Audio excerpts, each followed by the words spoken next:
നമസ്കാരം. സ്മൃതി മുദ്രകളിലേക്ക് ഏവർക്കും സ്വാഗതം. മലപ്പുറം ജില്ലയിലെ മഞ്ചേരി പാർലമെന്റിൽ നിന്ന് തുടങ്ങി ഈ കഴിഞ്ഞ അരുവിക്കരയിലെ തെരഞ്ഞെടുപ്പിൽ വരെ എതിരാളികൾക്കെന്നും അത്ഭുതം സൃഷ്ടിച്ചിട്ടുള്ള ഈ 86-കാരൻ മറ്റാരുമല്ല, കേരളത്തിൻ്റെ സ്വന്തം രാജേട്ടൻ ശ്രീ ഒ രാജഗോപാൽ സർ. സർ, സ്മൃതി മുദ്രകളിലേക്ക് സ്വാഗതം. നമസ്കാരം. Welcome to the show sir. സാറിൻ്റെ അടുത്ത് ജസ്റ്റ് ഞാൻ ആദ്യമായിട്ടാണ് പരിചയപ്പെടുന്നത്. സാറിൻ്റെ അടുത്ത് ഇങ്ങനെ ഇരിക്കുമ്പോൾ ഒരു ആത്മീയ അനുഭവമാണ് എനിക്ക് ആദ്യമായിട്ട് കിട്ടിയൊരു ജർക്ക്. അപ്പോൾ നമുക്കൊരു വിഘ്നേശ്വര ഒരു സോങ് കീർത്തനമായിട്ട് തുടങ്ങാം സർ. എല്ലാ വിഘ്നങ്ങളും മാറി. അതെ സർ, എല്ലാ വിഘ്നങ്ങളും മാറിക്കട്ടെ എല്ലാവർക്കും. ഒരു ഫ്യൂഷൻ ടീമാണ് സർ ഇവർ, ബാൻഡ്. അപ്പോൾ നമ്മുടെ കീർത്തനത്തിൻ്റെ വേറൊരു നേച്ചറിലായിരിക്കും.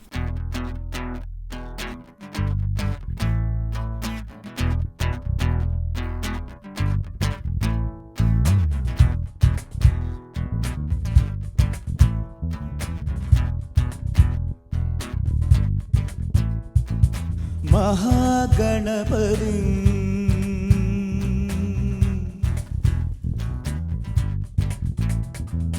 മഹാഗണപതി മനസാ സ്മരാമി, മഹാഗണപതി മനസാ സ്മരാമി, മഹാഗണപതി മനസാ സ്മരാമി, മഹാഗണപതി മനസാ സ്മരാമി, വസിഷ്ഠവാമദേവാദിവന്ദിത മഹാഗണപതി.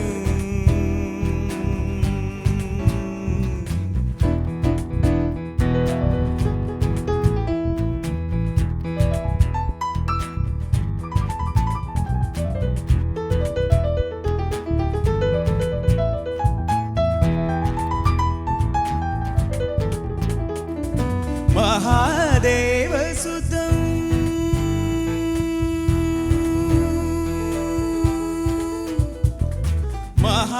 മഹാദേവസുതം ഗുരുഗുഹനുതം, മഹാദേവസുതം ഗുരുഗുഹനുതം, മാരകോടി പ്രകാശം ശാദം, മാരകോടി പ്രകാശം ശാദം, മഹാകാവ്യനാടകാദിപ്രിയം,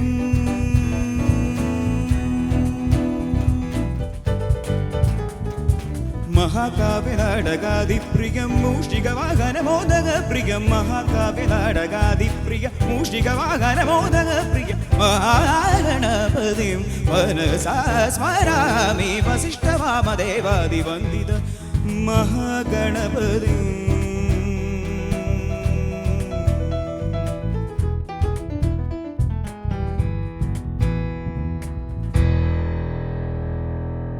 സർ, നമുക്ക് ആദ്യം ബാല്യത്തിൽ നിന്ന് തന്നെ തുടങ്ങാം സർ. നല്ല തുടങ്ങേണ്ടത്. കാരണം സാറിൻ്റെ ബാല്യത്തെക്കുറിച്ചൊന്നും അത്ര എങ്ങനെയായിരുന്നു എന്നുള്ള ക്ലിയർ പിക്ചറൊന്നും എനിക്കറിയില്ല എന്തായാലും. അപ്പോൾ അതൊന്ന്, കാരണം ഒരു സമ്പന്ന കുടുംബത്തിലായിരുന്നു, അങ്ങനെ ഒരു ബാലാരിഷ്ടതകളൊന്നും അനുഭവിച്ചിട്ടില്ല എന്നൊക്കെയാണ് ഞാൻ കേട്ടറിഞ്ഞത്. മുഴുവൻ ശരിയല്ല. അപ്പോൾ ഒന്ന് പറയാമോ സർ? ഞാനൊരു സാധാരണ ഒരു മിഡിൽ ക്ലാസ് ഒരു പാലക്കാടൻ ഗ്രാമത്തിലെ ഒരു ഇടത്തരം കർഷക കുടുംബത്തിൽ ജനിച്ചതാണ്. എൻ്റെ അച്ഛൻ ശ്രീ മാധവൻ നായർ, അദ്ദേഹം പന്തളത്തുകാരനാണ്. അമ്മ പാലക്കാട് ജില്ലയിൽ പുതുക്കോട് പഞ്ചായത്തിൽ മണപ്പാടത്ത് ഓരഞ്ചേരി വീട്ടിലാണ്. അവർ ഗ്രാമീണ കാർഷിക കുടുംബമാണ്. അതിൽ അമ്മ വളരെയേറെ ആധ്യാത്മിക കാര്യങ്ങളിൽ വളരെ താല്പര്യമുള്ള, ധാരാളം അതിൻ്റെ അനുഷ്ഠാനങ്ങളൊക്കെ പാലിക്കുന്നതായിട്ടുള്ള, അതനുസരിച്ചിട്ട് എല്ലാ വ്രതങ്ങളും തിങ്കളാഴ്ചയും അതുമാതിരി ഏകാദശിയും എല്ലാ വ്രതങ്ങളും അനുഷ്ഠിക്കുകയും രാവിലെ കുളി കഴിഞ്ഞ ഒരു 1.5 മണിക്കൂർ നേരം നമ്മുടെ പാരായണവും, ഉച്ചയ്ക്ക് ഭക്ഷണത്തിന് മുമ്പായിട്ട് രാമായണ പാരായണവും, രാത്രി ഭക്ഷണത്തിന് മുമ്പ് ഭാഗവത പാരായണവും അങ്ങനെ മുറയ്ക്ക് നടത്തുന്നതായിട്ടുള്ള അമ്പലങ്ങളൊക്കെ സന്ദർശിക്കുന്ന, ഈ കഥകളൊക്കെ തന്നെ മഹാഭാരതത്തിലെയും രാമായണത്തിലെയൊക്കെ കഥകളൊക്കെ ഞങ്ങളെ കുട്ടികളെയൊക്കെ പറഞ്ഞ് കേൾപ്പിക്കുന്ന ആ ഒരു പശ്ചാത്തലത്തിലുള്ള ഒരു സാഹചര്യത്തിലാണ് ഞങ്ങൾ ജീവിച്ചിട്ടുള്ളത്. ഒരു കുഗ്രാമത്തിൽ മണപ്പാടം. എത്ര ബ്രദേഴ്സായിരുന്നു സർ? ഞങ്ങൾ ആകെ 6 പേരാണ്, 3 2 ബ്രദേഴ്സ് എനിക്ക്, ഞങ്ങൾ 3 പേര് പുരുഷന്മാർ, 3 സ്ത്രീകളും. സാർ എൽഡസ്റ്റ് ആണ്. അപ്പോൾ അതിൻ്റേതായ റെസ്പോൺസിബിലിറ്റി അന്ന് മുതലേ സാറ് മൂത്ത കുട്ടി എന്നുള്ള നിലയ്ക്ക് അങ്ങനെ എന്തെങ്കിലും? മൂത്ത കുട്ടി എന്നുള്ളൊരു പരിഗണന ഉണ്ടായിരുന്നു. അമ്മയ്ക്ക് അതിൽ വലിയ പ്രത്യേക താല്പര്യമായിരുന്നു. ഞാൻ കേൾക്കുന്നത് അവിടെ ഈ ഒരു പുരുഷ സന്താനം ആ വീട്ടിൽ കുറേ കാലമായിട്ട് ഉണ്ടായിരുന്നില്ല. അപ്പോൾ അതുകൊണ്ടൊരു കുട്ടി ആദ്യം ജനിച്ചപ്പോൾ, അതും തിരുവോണത്തിന് ജനിച്ചപ്പോൾ പ്രത്യേകമായിട്ടുള്ളൊരു താല്പര്യം ഉണ്ടായിരുന്നു. അതുകൊണ്ടൊരു സ്പെഷ്യൽ കൺസിഡറേഷൻ ഉണ്ടായിരുന്നുള്ളത് ശരിയാണ്. സാറിനെ നമ്മൾ കാണുമ്പോഴും ഇടപഴകുമ്പോഴും ദൂരെ നിന്ന് ഒബ്സർവ് ചെയ്യുമ്പോഴും ഒക്കെ ഒരു കുസൃതിയുള്ള ഒരു കാലമുണ്ടായിരുന്നു. അതായത് കുട്ടികളിൽ എപ്പോഴും കുസൃതിക്കാരായിരിക്കും. സാറിന് അങ്ങനെ എന്തെങ്കിലും ഉണ്ടായിരുന്നു സാർ? കുറുമ്പോ കുസൃതിയോ അങ്ങനെ എന്തെങ്കിലും സ്കൂളിൽ ചെയ്തൊരു അനുഭവമോ അങ്ങനെ എന്തെങ്കിലും അങ്ങനെ ഒരു കുസൃതിയുടെ സ്വഭാവം ഉണ്ടായിരുന്നില്ല. ആ നിലയ്ക്ക് ഒരു ഡിസിപ്ലിൻഡ് എന്നുള്ള നിലയ്ക്കാണ് ഉണ്ടായിരുന്നത്. അതിൽ എടുത്തു പറയേണ്ടൊരു സന്ദർഭം ഉണ്ടായിരുന്നത്, ഞാൻ 4ാം ക്ലാസ്സിൽ എലിമെൻ്ററി സ്കൂള് പഠിച്ചു. അടുത്തുള്ള ഒരു എലിമെൻ്ററി സ്കൂളിൽ, പ്രൈവറ്റ് സ്കൂളിൽ. അതിൽ കഴിഞ്ഞ് 5ാം ക്ലാസ്സിൽ പോകുന്നതിന് പകരം 5ാം ക്ലാസ്സിൽ first form, second form, third form, middle school ഉണ്ടായിരുന്നു. കുറച്ച് ദൂരെയാണ്, മഞ്ഞപ്പുറയിലായിരുന്നു. അപ്പോൾ അവിടെ പോകണമെന്നൊരാഗ്രഹം ഉണ്ടായിരുന്നത്.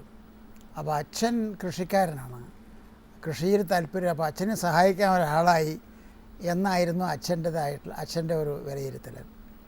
പക്ഷേ മാഷ് എന്നെ പഠിപ്പിച്ചിട്ടുള്ള മാഷ് പറഞ്ഞു, ഈ സ്കൂളിൽ കണക്കിന് 100 മാർക്ക് വാങ്ങിയിട്ട് ഏക വിദ്യാർത്ഥിയാണ്, അപ്പോൾ ആ കുട്ടിയെ പഠിപ്പിക്കണം എന്ന് ആ അധ്യാപകൻ പറഞ്ഞനുസരിച്ചിട്ടാണ് ശരി അങ്ങനെയാണ് ചാവട്ടെ എന്ന് പറഞ്ഞത്. അങ്ങനെയാണ് പഠിക്കാനായിട്ടുള്ള അവസരം ഉണ്ടായി. ആലത്തൂർ ഹൈസ്കൂളിൽ പഠിക്കുകയും അവിടെ അത് കോഴ്സ് 1946 അത് പൂർത്തീകരിച്ചു, SSLC. സാർ, അപ്പോൾ ഈ സ്വാതന്ത്ര്യം കിട്ടുന്ന ദിവസമൊക്കെ സാറിന് വ്യക്തമായ ഓർമ്മകളുണ്ട്? തീർച്ചയായിട്ടും. 1942 ഈ ക്വിറ്റ് ഇന്ത്യ സമരം നടക്കുമ്പോൾ ഞാൻ മിഡിൽ സ്കൂളിൽ പഠിക്കുകയാണ്, ഫസ്റ്റ് ഫോമിലായിരുന്നു. അപ്പോൾ ആ സമയത്ത് അതിനെപ്പറ്റി വലിയ പിടിപാടില്ല. പക്ഷേ സ്വാതന്ത്ര്യത്തിന് വേണ്ടിയുള്ള പോരാട്ടം ഞങ്ങൾ കുട്ടികളൊക്കെ തന്നെ ഈ ബാഡ്ജൊക്കെ കുത്തിയിട്ട് ചെറിയ കൊടി പിടിച്ചിട്ട് അവിടെ പ്രകടനം, മഞ്ഞപ്പുറയിൽ പ്രകടനം നടത്തിയതൊക്കെ ഞാൻ ഓർക്കുന്നുണ്ട്. സാറിൻ്റെ ആ ഒരു കാലഘട്ടത്തെ ഓർമ്മിക്കുന്ന, സാറിന് എന്തെങ്കിലും റിലേറ്റ് ചെയ്യാൻ പറ്റുന്ന ഏതെങ്കിലും ഒരു പാട്ടുണ്ടെങ്കിൽ? ഈ ആധ്യാത്മികതയാണല്ലോ എൻ്റെ വിദ്യാഭ്യാസം, അമ്മയെന്ന് കിട്ടിയിട്ടുള്ള ഒരു ഇത്. ഇപ്പോൾ എൻ്റെ അമ്മ ഗുരുവാണ്, സദ്ഗുരു മാതാമൃതാനന്ദമയിയാണ് എൻ്റെ അമ്മ. ഇപ്പോൾ എൻ്റെ പെറ്റ അമ്മയുടെ മരണശേഷം ഞാൻ എൻ്റെ പിറന്നാൾ തിരുവോണത്തിനാണ്. അപ്പോൾ ആ തിരുവോണത്തിന് ഞാൻ മുമ്പ് എൻ്റെ പെറ്റമ്മയുടെ അടുത്ത് പോയിട്ടാണ് ആഹാരം, എവിടെയാണെങ്കിലും അന്ന് അവിടെ അമ്മയുടെ അടുത്ത് പോയിട്ട് അമ്മയുടെ കയ്യിൽ നിന്ന് ആഹാരം വാങ്ങിക്കഴിക്കുക.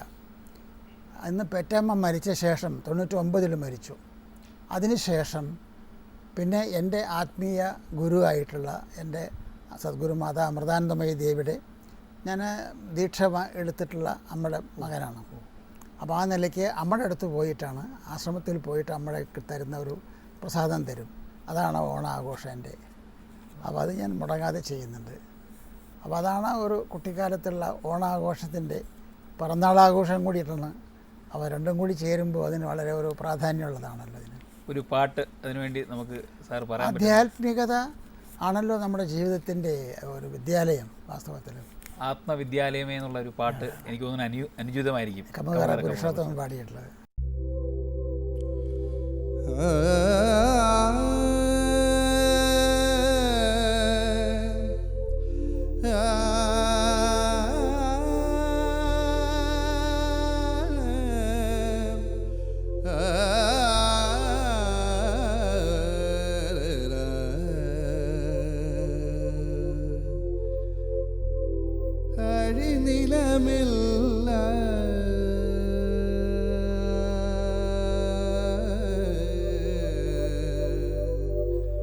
അഴിനിലമില്ല ജീവിതമില്ല, വഴിനിലമില്ല ജീവിതമെല്ലാം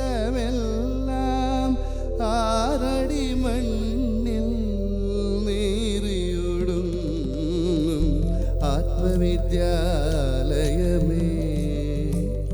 അവനീലാത്മവിദ്യാലയമേ, അവനീലാത്മവിദ്യാലയമേ.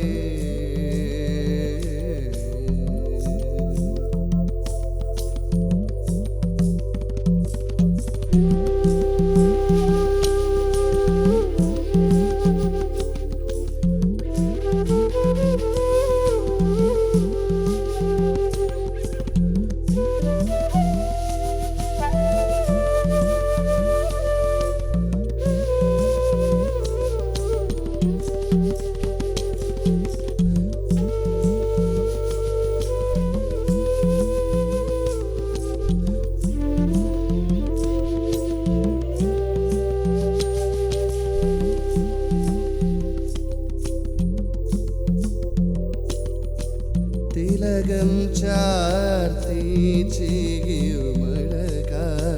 പല നാൾ പോറ്റിയ പുണ്യശിരസേ തിലകം ചാർത്തി ചികിയുമഴകായി പല നാൾ പോറ്റിയ പുണ്യശിരസേ ഉലകം വെല്ലാൻ ഉടറിയ നീയേ ഉലകം വെല്ലാൻ ഉടറിയ നീയേ വില പിടിയാത്തൊരു തലയോടായി ഉലകം വെല്ലാൻ ഉടറിയ നീയേ വില പിടിയാത്തൊരു തലയോടായി ആത്മവിദ്യാലയമേ